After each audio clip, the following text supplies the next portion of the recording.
I must find Emily. I must find Emily. Thomas puffed as hard as he could through the falling snow. But the snow was getting thicker and thicker. And soon, Thomas was well and truly stuck. Oh, no! The snow kept falling. It got higher and higher. Oh, help! I wish I hadn't hidden my snowplow now. Thomas thought he would be stuck all day and all night. His footplate was frosty and his funnel was freezing. No one will ever find me here. Then, Thomas heard some chuffing and puffing. I wonder who that could be. Emily! Hello, Thomas. I'm so pleased to see you. Thomas, what happened? Are you stuck? We went to look for you in the shed, but you weren't there. The Fat Controller looked cross. Thomas, you were told not to go out without your snowplow.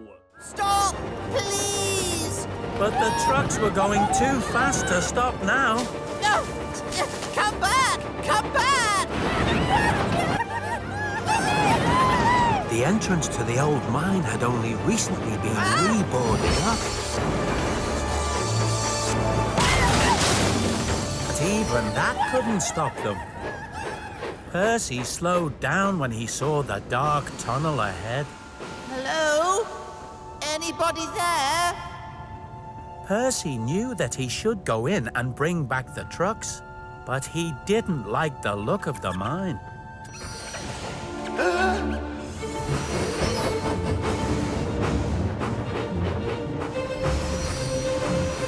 Percy was scared. He didn't know what to do. He just had to stop and think for a moment. But of course, what he thought of was... Gator. Being brave is not the same as not feeling scared. Being brave is about what you do, even when you do feel scared. Percy remembered what Gator had said to him, and he knew he could do it. He could be brave. Now, Scruff didn't mind looking scruffy, but some of the other engines couldn't understand how he could bear it. Dear, oh dear, such a messy engine. Oh, I'd hate to be that dirty. If I looked that scruffy, I'd stay in my shed. It doesn't bother me. I'm happy just the way I am. Right, let's get you trucks back to the waste dump and get scratching! At Knapford Station, Scruff saw the Fat Controller and stopped to say good morning. Good morning, sir. Oh, my! Scruff, your paint is peeling and you're starting to rust. Maybe I could just have the rust scraped off, sir. Oh, no, that won't do at all. There's only one way to get rid of rust. You'll need to be repainted. Repainted? Scruff was horrified. He didn't even like being washed. And he was sure he wouldn't like being repainted.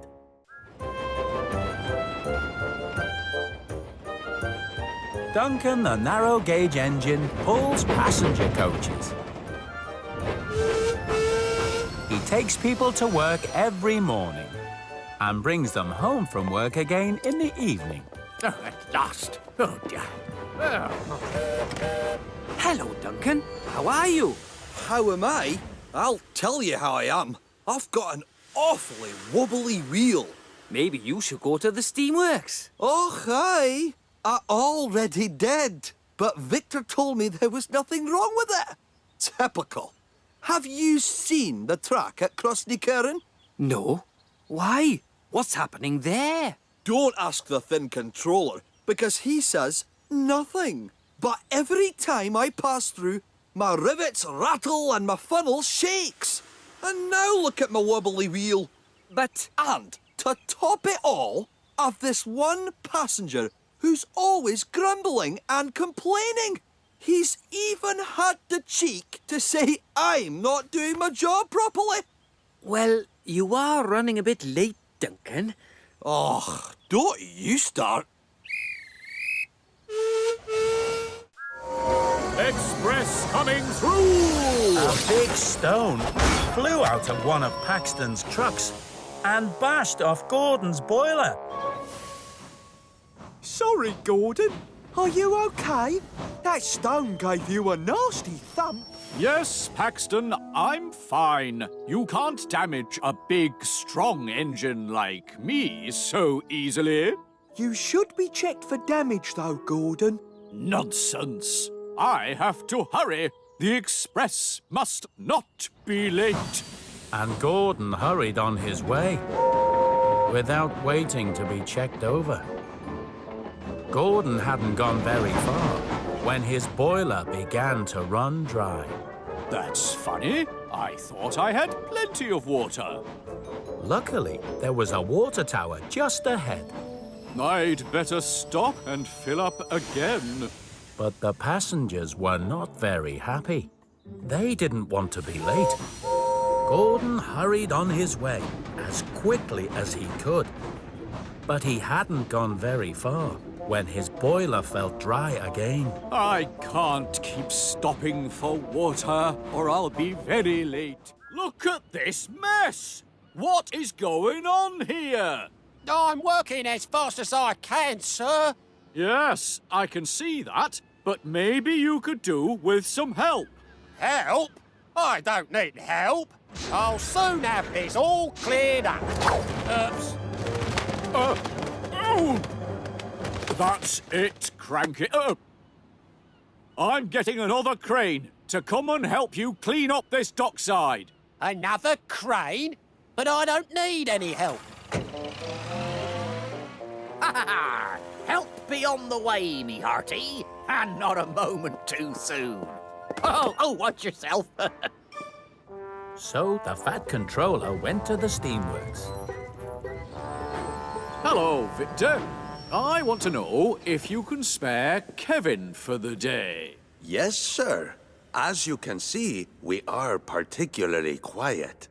Kevin! Coming! You cool, boss? Ah, Kevin, I have a special job for you. A special? For me? Wow! I've never heard of a crane being given a special before. Most of the engines don't take James's stories too seriously. But Percy found the stories very scary. Especially because Percy often pulled the mail train at night. Sometimes at night, things look scarier than they really are.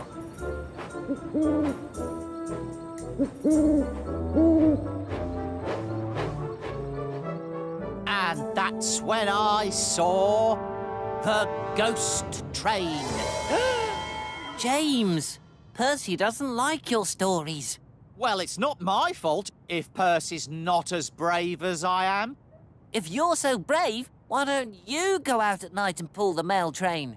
Pulling the mail train is a job for a small engine like Percy, not a splendid tender engine like me. It's okay, Thomas. I don't mind pulling the mail train. If you're really not afraid, James, perhaps you'd like to prove it tonight by pulling the flying kipper for me. All right, Henry, I shall. I'm not afraid of a few fish. We'll see, James. We'll see. Bill and Ben are tank engine twins. They look very alike. Very alike indeed. Morning, Ben! Morning, Bill! That's why they have nameplates on their sides to show which one is Bill and which one is Ben. Bill and Ben like looking alike because that means they can play tricks on the other engines. One day, Bill and Ben were making their way along the main line when a very fast engine came across the junction in front of them and gave them a big surprise. Who was that, Bill? I don't know, Ben. Thomas, did you see that very fast engine that just went past? You mean Connor? He's one of the new streamlined engines, bringing passengers from the mainland. He must be very full of himself, racing about like that and surprising other engines. Connor's not full of himself. He's a very friendly engine. Look at that. 2 minutes early. Good thing I hurried you, or you would have been late. That's not true. I always get my passengers to the station on time. You must be slowing down, though, Thomas.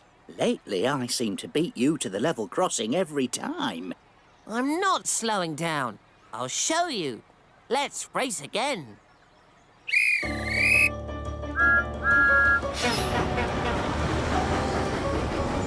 Thomas and Bertie think racing is great fun. Sometimes Bertie is quicker, especially when Thomas has to wait for sheep on the line. And sometimes Thomas is quicker, especially when Bertie has to stop for workmen repairing the road. Slow down, Thomas. You'll burst a valve. You'll rattle an axle loose. I'm going to win. I'm going to win. But lately, every time they have a race, no matter how fast Thomas puffs, Oh, no. Bertie manages to win.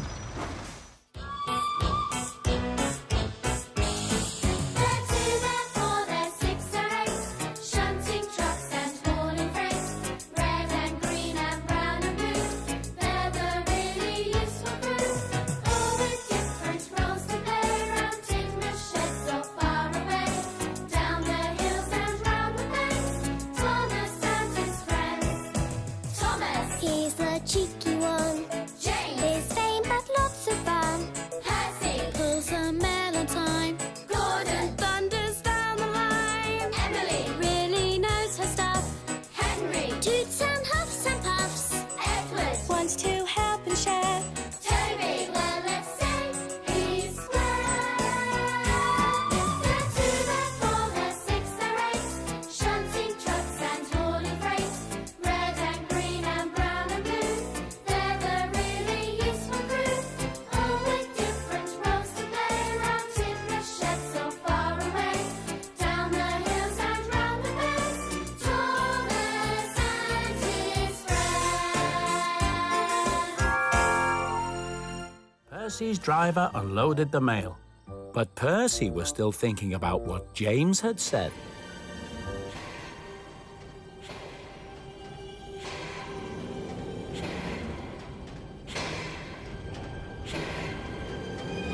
Hello, Percy. Oh, hello, Stephen. I thought you were the Phantom Express. Phantom Express? What's that? He's a ghost engine. He puffs around the castle, rattling the rails and blowing his ghostly whistle.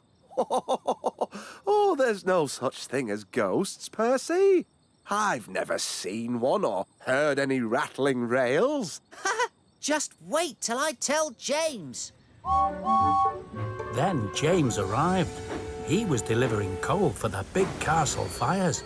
Have you seen the Phantom Express yet, Percy? Ha! I don't believe your story, James. Stephen says there aren't any ghosts at the castle, and he should know. This made James very cross. That's where you're wrong. I've seen the Phantom Express this very night. He's puffing round the castle rails. It was early morning and Thomas and his friends were just waking up when the Fat Controller came to see them. I want you all to be on your very best behaviour today. A VIP is coming to the island. What's a VIP? A VIP means a very important passenger, Percy. That's right, Thomas. And this VIP is a deputy minister who's presenting me with an award for services to transport. Well done, sir. Perhaps you would like me to collect this minister, sir? I'm sorry, Gordon, but Spencer is already bringing him. Spencer? Oh, I might have known. I'll have you there ahead of schedule, sir. I do know how important it is to be on time. Thank you, Spencer. Just keep your eyes on the tracks, please.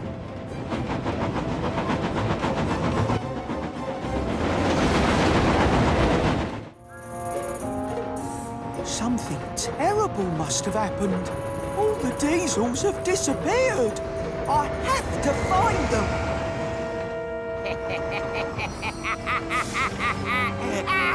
I think we've taken this joke a little too far. Yeah. What he means is, Paxton was really worried. Don't be such fussy buffers. It was a joke, that's all. And jokes are really funny. Paxton didn't think it was a joke at all. Hello? Any diesels here? I'm a diesel. But Paxton didn't hear Rusty because he was already hurrying away.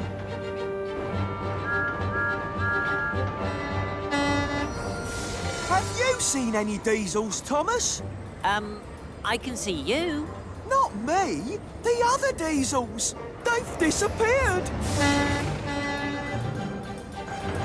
Where's Salty? Is he missing too? Something is making all the diesels disappear. Duck, you are to take Harold to the Sodor Search and Rescue Centre to be repaired. Yes, sir. But, sir, I'm so tall and my floats are so wide. How can I travel by rail? I don't want to bash into things. Don't worry, Harold. Thomas will be Duck's back engine. He'll keep an eye out to make sure you will fit through any low or narrow gaps. Now, don't be sad, Harold. We'll get you there in no time. I know, Duck. I just like being up in the sky. You'll see things differently up there. As they were travelling along, an idea flew into Thomas's funnel. Duck, I know how we can make Harold feel better. We can show him all the sights of Sodor from the ground. That sounds like fun. But Duck wasn't so keen. There's only two ways to do things, Thomas. The Great Western Way and the wrong way. The Great Western Way is to go directly and promptly to the Sodor Search and Rescue Centre without dilly-dallying. And without any fun. Uh-oh, noisy boys. I hope they won't be bouncing on my seats. Careful, Thomas. This man needs extra time to get on board. Look, Clarabelle. There he is again. That man, with his binoculars. Yes, it's him.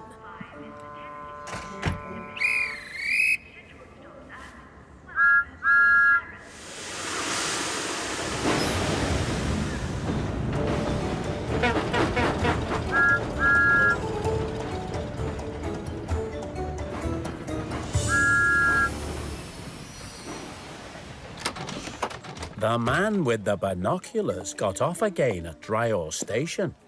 I wonder who he is. He's been travelling up and down the branch line, getting on and off at every station. Maybe he's a station inspector. Oh, no, I don't think that's right, Thomas.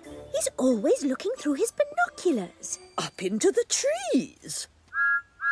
Maybe he's a tree inspector. Whoever never heard of a tree inspector.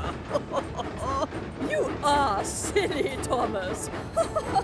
Yes, very silly indeed.